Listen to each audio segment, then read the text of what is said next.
Berlatar pada tahun 1973 di kota Pretoria atau ibu kota Afrika Selatan, kisah diawali dengan memperkenalkan dua aktivis yang membela persamaan dan kesetaraan ras, ada Jenkins dan Stephen. Mereka sedang dalam misi untuk menyuarakan visi dan misinya dengan menyebarkan selebaran menggunakan cara yang ilegal.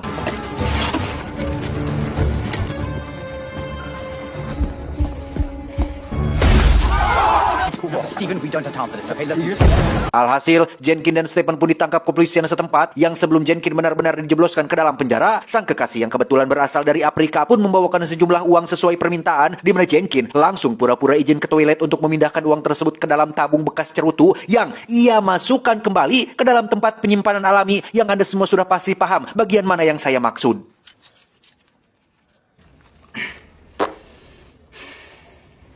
Sesuai prediksi, mereka berdua dijatuhi hukuman yang tidak adil. Jenkins dihukum selama 12 tahun penjara, sementara Stephen 8 tahun karena dianggap sebagai pembantu dalam aksi tersebut. Keduanya akan dikirim ke sebuah penjara khusus tahanan politik bernama Penjara Pretoria yang berisikan penuh dengan para tahanan yang dianggap pengkhianat dan menentang pemerintahan. That's it.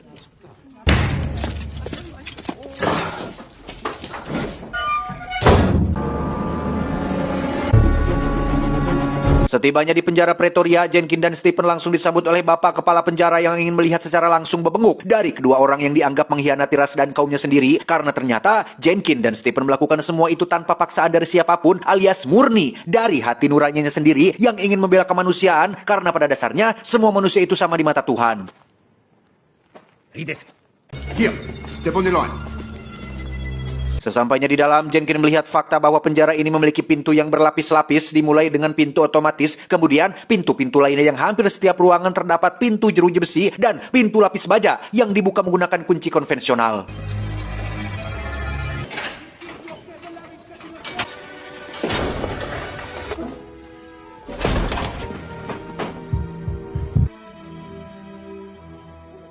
Keesokannya ketika sedang sarapan, Jenkins berkenalan dengan seorang napi bernama Dennis yang sama-sama seorang aktivis yang dipenjara gara-gara menyuarakan kemanusiaan, di mana ia dengan baik hati mau mengajak Jenkins dan Stephen untuk tur penjara dengan dijelaskan tentang betapa mustahilnya seseorang bisa kabur dari penjara ini karena satu, ada penjaga menara bersenjata yang terus mengawasi dari siang sampai malam, dua, lampu sorot dari malam sampai fajar yang meliputi setiap inci dari halaman penjara, tiga, kawat berduri yang akan merobek siapapun yang mencoba naik ke atasnya, dan empat, semua pintu masuk dan keluar memiliki kunci tersendiri yang sulit untuk dibedakan.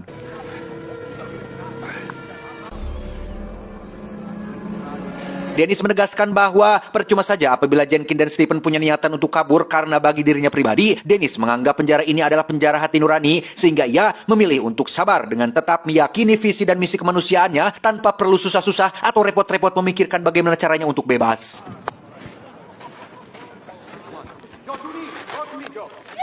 Tak lama setelah Dennis pergi, muncullah seorang napi gondrong bernama Leonard atau biasa dipanggil Leo yang mengatakan bahwa Dennis terlalu penakut untuk mengambil resiko demi kebebasan, berbeda dengan dirinya yang masih optimis untuk bisa keluar dari penjara ini, sehingga apabila Jenkins punya sebuah rencana untuk kabur, maka Leo akan ikut bergabung dengannya. Ketika kembali ke sel, Jenkins langsung mengeluarkan tabung kecil dari dalam liang tagingnya yang karena Dennis dianggap sebagai ketua para tawanan politik yang dikenal jujur dan amanah, maka Jenkins menitipkan uang tersebut kepada beliau dengan cara diselundupkan saat makan siang. Lantas, Dennis pun mengosongkan bungkus pasta gigi tersebut untuk kemudian ia masukkan ke dalamnya, lalu disiram menggunakan cairan malam yang ia buat dari lilin yang dilelehkan, sehingga uang tersebut akan tersimpan dengan aman untuk waktu yang cukup lama. He was royalty. Dan inilah Escape from Pretoria. 23 hari berlalu, Jenkins terus mengusahakan ratusan ide untuk bisa kabur dari penjara. Selama itu pula lah ia hampir setiap malam mengamati lubang kunci pada pintu selnya. Sampai akhirnya Jenkins mulai terpikir sebuah ide untuk membuat kunci duplikat atau kunci palsu yang mirip dengan kunci aslinya.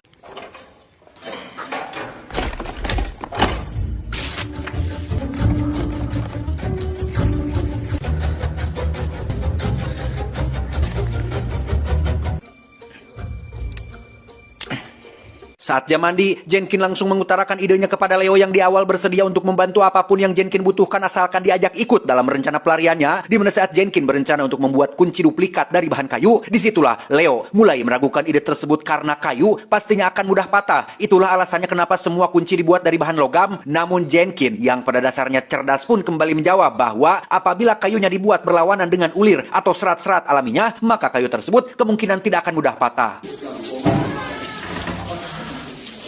3 minutes.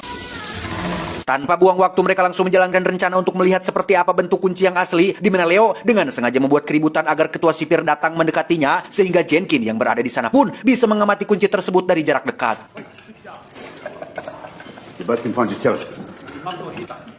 Then play still. Saat kembali ke sel, Jenkin langsung membuat sketsa kunci yang sudah diamatinya, namun karena butuh sudut pandang berbeda untuk melihat bentuk kunci secara keseluruhan, maka ia mau tidak mau harus curi-curi kesempatan untuk kembali melihat kuncinya dari jarak dekat agar sketsa yang ia buat bisa sangat akurat dan presisi.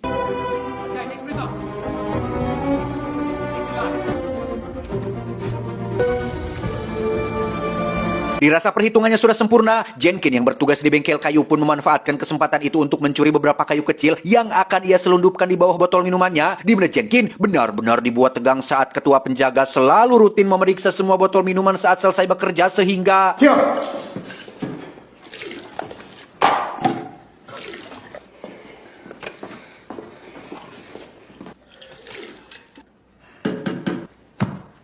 Jenkin berhasil menyelundupkan kayu, lem, dan amplas ke dalam selnya, sehingga setiap malam ia bisa leluasa membuat kunci sesuai dengan sketsanya, yang kemudian ia akan sembunyikan kuncinya di dalam tutup lampu yang ada di atasnya, yang setelah beberapa malam dilalui, Jenkin akhirnya berhasil membuat kunci yang diharapkan dan mulai melakukan uji coba untuk membuktikan keakuratannya.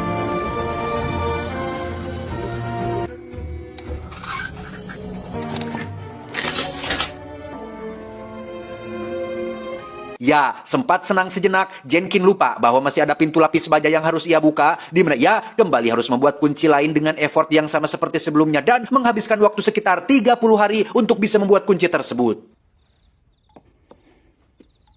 100 hari berlalu sejak ia masuk ke dalam penjara, Jenkin baru mendapat kesempatan untuk melakukan uji cobanya tepat saat semua tawanan sedang melakukan jumsih atau Jumat bersih, yang karena pintu lapis bajanya hanya bisa dibuka dari luar, maka inilah satu-satunya kesempatan untuk Jenkin bisa menguji keakuratan kunci buatannya.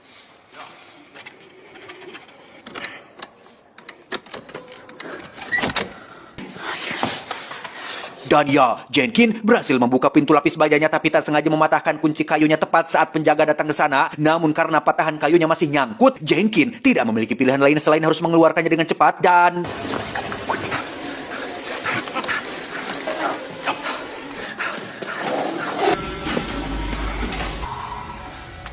Tak lama setelah mereka kembali ke dalam sel, Jenkin lagi-lagi harus dibuat tegang saat ketua sipir menyadari akan salah satu pintu lapis bajanya masih dalam kondisi slot terbuka, tapi beruntung ia tidak curiga sama sekali dan langsung menutup pintu tersebut.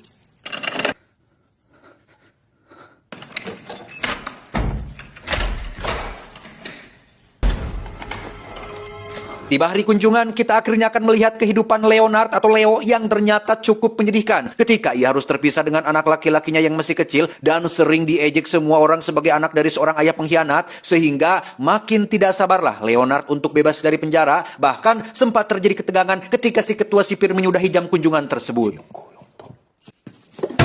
Back off. What is wrong with you people? This session's...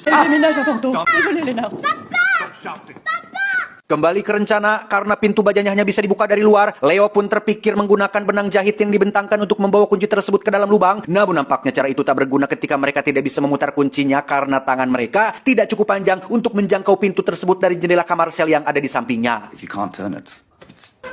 Well, what can take us from this to this? Saat Leo sedang memegang sapu itulah muncul sebuah ide brilian untuk menjangkau lubang kunci menggunakan gagang sapu kayu tersebut, sehingga Jenkin tinggal mencari cara untuk bagaimana cara memutarnya. Yang tepat saat ia sedang bekerja di bengkel kayu, Jenkin secara kebetulan melihat suatu mekanisme yang mirip dengan cara kerja pedal sepeda, sehingga ia pun dengan cepat membuat engsel pada ujung gagang sapu tersebut dan mulai melakukan uji coba saat malam hari tiba.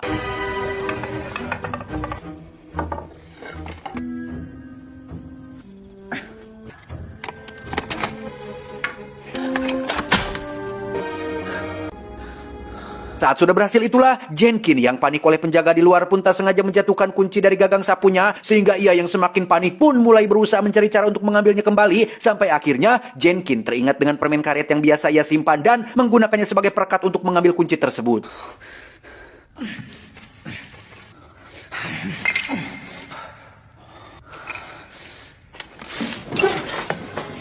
Keesokan paginya, Jenkin langsung memberitahu Leo dan Stephen atas keberhasilannya, di mana wajah mereka berdua, terutama Leo, seolah tak percaya dengan apa yang sudah Jenkin lakukan. Di kebun halaman penjara, Jenkins pun mengubur semua kunci yang sudah lulus uji coba, sehingga sekarang ia hanya perlu mengetahui informasi tentang daerah sekitar atau semacam peta di dekat daerah penjara yang kebetulan berdiri persis di samping jalan raya, di mana Jenkins meminta bantuan dari salah satu napi asal Afrika untuk membawakan koran harian yang dibuang untuk ditukar dengan 2 bungkus rokok.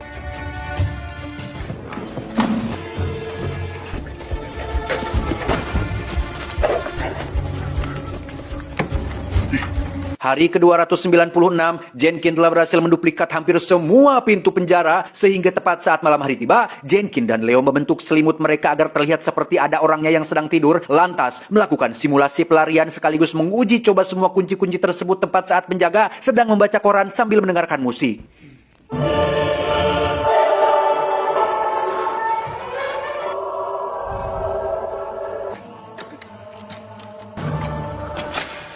Saat itulah, penjaga tiba-tiba keluar dari ruangannya untuk melakukan pengecekan rutin, di mana Jenkins dan Leo pun dengan cepat bersembunyi di ruangan lemari penyimpanan yang berada tepat di bawah tangga, yang karena pintunya tidak memiliki pegangan dari dalam, Leo hanya menggunakan sebuah mur kecil untuk menahan pintu tersebut, dan tiba-tiba...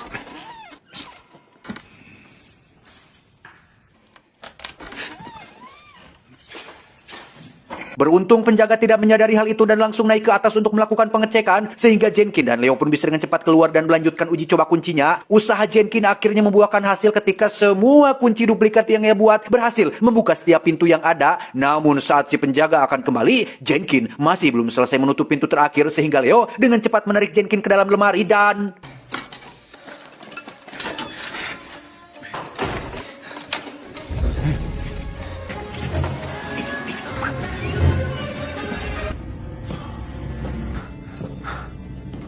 Penjaga sempat menemukan tetesan keringat Jenkin di permukaan lantai, tapi beruntung beliau tidak terlalu memperdulikannya. Sekembalinya mereka ke dalam sel, Jenkin pun mencopot satu kunci yang patah dan dianggap gagal, lalu dimasukkanlah ke dalam sebuah cangkir dengan maksud akan dibuang esok hari. Dan tak disangka, kepala penjara melakukan sidak yang mencakup pemeriksaan kamar sel para tahanan. Semua barang-barang milik Jenkin pun diacak-acak, sampai akhirnya kepala penjara melihat sebuah benda aneh yang cukup mencurigakan.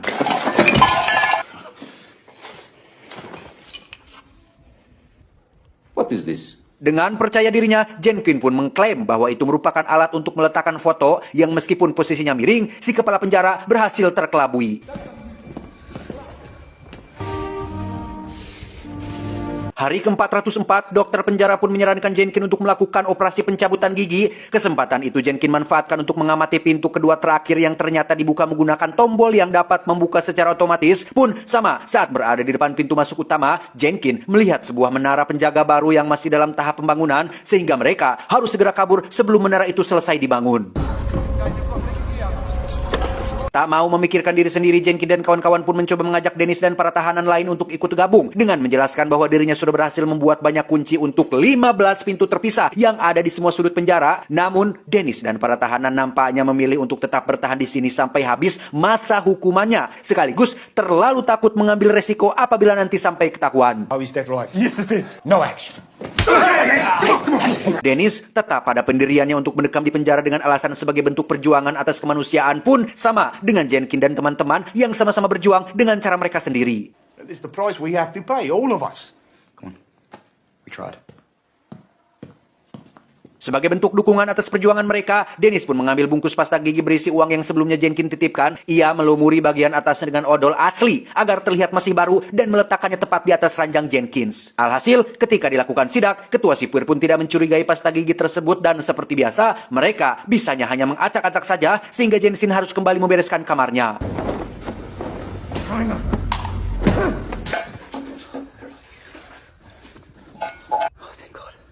Tepat jam 4 sore ketika sebagian besar staf penjara sudah pulang, Jenkin pun langsung keluar dari kamar selnya untuk membebaskan Stephen dan Leo, di mana Jenkin kembali mengajak Dennis untuk ikut kabur, namun Dennis tetap pada pendiriannya untuk bertahan di penjara ini.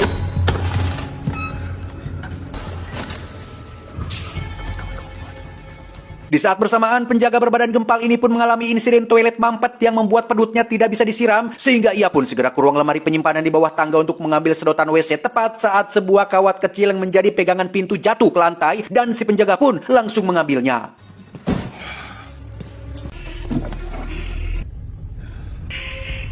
Ketika si penjaga sedang mengurusi mampet itulah, Jenkin dan kawan-kawan pun dengan cepat turun ke bawah dan bersembunyi di dalam ruang penyimpanan tanpa tahu jika si penjaga akan mengembalikan sedotan tersebut ke dalam ruangan tersebut, di mana ketegangan pun semakin memuncak saat Jenkin kehilangan kawat pegangan pintunya sehingga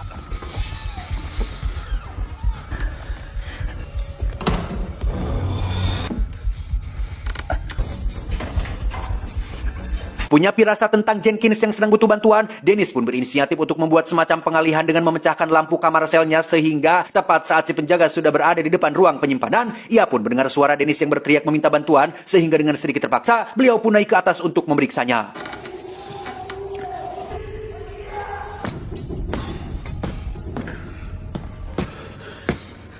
Tak membuang waktu, Jenkins pun langsung membuka satu persatu pintu hingga sampai di depan pintu otomatis yang dibuka menggunakan tombol khusus. Setelah dipastikan aman dari penjaga gempal, mereka pun tiba di satu pintu yang tak satu pun dari kunci duplikat mereka dapat membukanya, sehingga Leo merasa perlu untuk memberikan sedikit bantuan dengan cara menekan kuncinya agak dalam.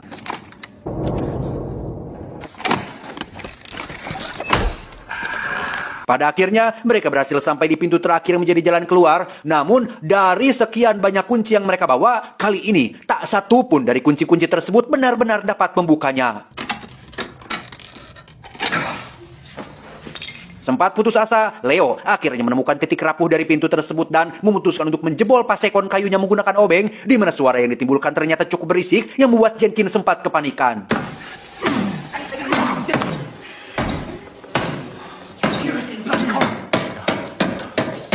Meski sempat diragukan, cara lewat tersebut akhirnya membuahkan hasil ketika pintunya berhasil dijebol, yang di detik-detik mereka akan keluar, Jenkins yang ingin melakukan semuanya dengan sempurna pun membereskan remah-remah kayu di bawah pintu untuk meminimalisir sekaligus menunda kecurigaan. Tinggal beberapa meter lagi menuju kebebasan, mereka harus menghadapi rintangan terakhir yaitu penjaga menara bersenjata yang tak akan segan-segan menembak mereka bertiga apabila ketahuan. Sempat membuang-buang waktu dengan menunggu momen yang pas, Jenkins yang tak ingin usahanya sia-sia pun memutuskan untuk bodoh amat dengan berjalan tenang dan tidak gugup, disusul oleh Stephen dan Leo yang datang belakangan sampai akhirnya mereka berhasil keluar dari penjara tersebut.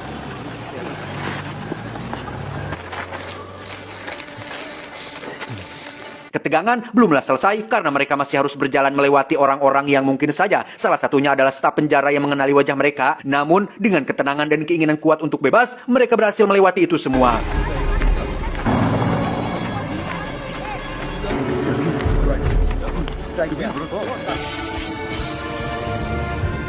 Tiba di lokasi yang sudah agak jauh dari penjara, Jenkins dan kawan-kawan pun meminta seorang supir taksi untuk mengantarkan mereka sejauh mungkin. Sempat menolaknya karena Jenkins dan kawan-kawan adalah orang-orang kulit bodas yang biasanya jahat dan merendahkan kaumnya. Si supir taksi pun menyuruh mereka semua untuk masuk setelah melihat sosok Jenkins yang mirip dengan Harry Potter.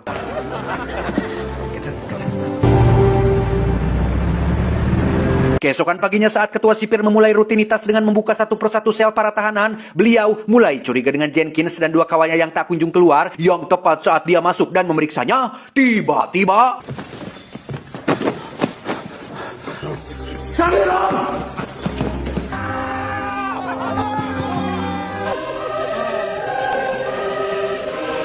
tamat ending yang sangat memuaskan. Film ini diambil dari kisah nyata tentang aksi pelarian 3 aktivis dari penjara Pretoria. Menontonnya secara langsung cukup membuat saya pribadi deg-degan melihat usaha Jenkins dan kawan-kawan yang harus melewati berbagai rintangan yang sangat beresiko ketahuan. Sehingga pesan yang bisa kita ambil dari film ini adalah untuk bebas tidak hanya membuang satu rantai, tetapi untuk hidup dalam rasa saling menghargai dan memperbesar kebebasan orang lain.